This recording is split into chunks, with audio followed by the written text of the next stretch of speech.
Hey, this is Jamal Abbott here with another quick minute. So today, the FCC chairman, Ajit Pai, announced that he intends to make a 5G fund, which would set aside $9 billion for 5G rural broadband investment. So that's a huge number. And why is it so important to have rural broadband?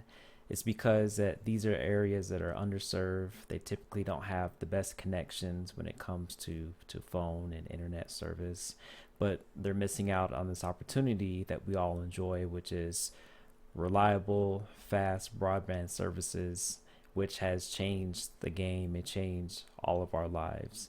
So this fund's intended to provide funding to rural carriers that would then in turn provide 5G type services to these areas. And so why 5G in particular?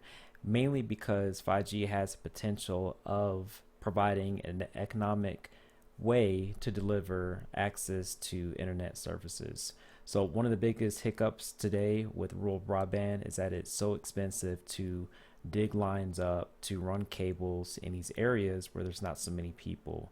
And with some of these communication providers, this is an investment, and it's such an investment that they want to get their money back. But if they can't get their money back because there's not enough demand or not enough interest in the services that they deploy, then they're more than likely not going to take on these projects.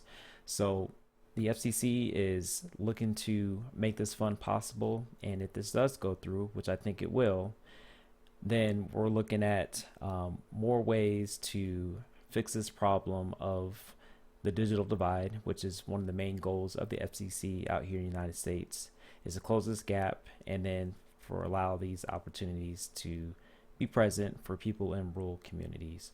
So this was an issue 100 years ago with electricity.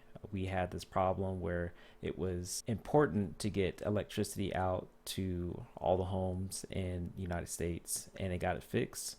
But the fix came in the form of funding, and that funding led to incentives for people to find ways and find solutions to bring electricity to several homes in the United States. So the same thing's going on here with broadband, and I hope that this goes through as well as some other initiatives. But that's the biggest news here today. $9 billion set aside, the intent to fix the rural broadband problem in the United States.